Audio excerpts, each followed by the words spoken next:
One thing I want to mention is in the aftermath of the Sandy Hook shootings, we have started to maybe dance around a little bit the fact that shootings are happening all the time when we talk about homicides and when we talk about not mass shootings, so to speak. And if you just look at the headlines, I've got a page-long list here. Actually, it goes over multiple pages of other shootings that have been happening recently, and they really don't get much media coverage. And just look at this list. Ambushing gunman kills firefighters. 3 shot and killed in Michigan. 18-year-old shot multiple times and dies. Man kills wife, teen himself.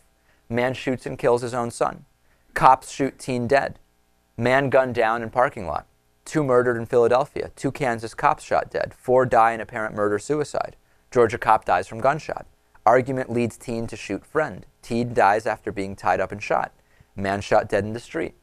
Drug deal leads to shooting death. Mother of 2 killed in road rage shooting. Man shoots and kills intruder. 1 killed in Coney Island. Man dies from gunshot wounds. Shooting victim's body found on bike trail. This is a third of the list, Lewis. Yeah. This is a third of the list. And again, handguns mostly. Handguns mostly. Not covered by the assault weapons bans, which I support, that are being discussed. Not covered by so many other things. And even just this list is, I'm sure, is half of what's going on across the country. I'll skip to the bottom to show you a couple others. 3-year-old dies in accidental shooting.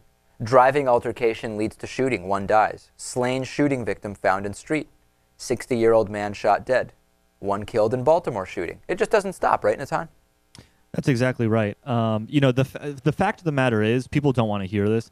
If the only way to really deal with this issue, if you really want to lower the gun homicide rate in this country, is to either repeal the Second Amendment, which is not going to happen, or to get a 5-justice majority on the Supreme Court that will change the current interpretation that the 2008 and 2010 decisions have. Essentially reinterpret the precedent that is now considered the most prevalent. Yeah, and I would direct any viewer that's interested in finding out the history of this. Jeffrey Toobin has an interesting article that he wrote a few days ago where he details that for 100 years after the passage of the Second Amendment, the interpretation from the courts was that the militia clause in the amendment is something that makes it possible for people to have guns, but not outside of that context, and that it's really only a matter of time before the court rules differently on that, at least potentially. Do you agree with that, Lewis? That what right now is cited as precedent by a lot of the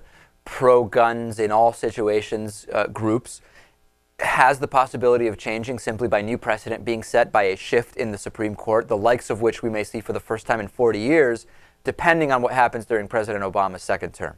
It's definitely possible, yeah. I hope that happens. All right, let's take a break. Please join us on Facebook, facebook.com/David Pakman Show.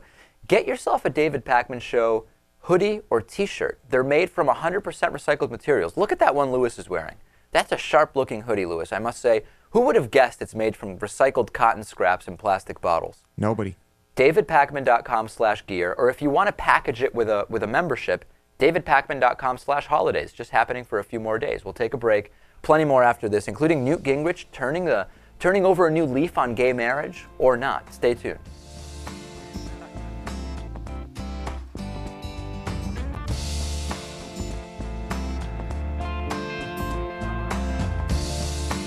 The David Pakman Show at davidpakman.com.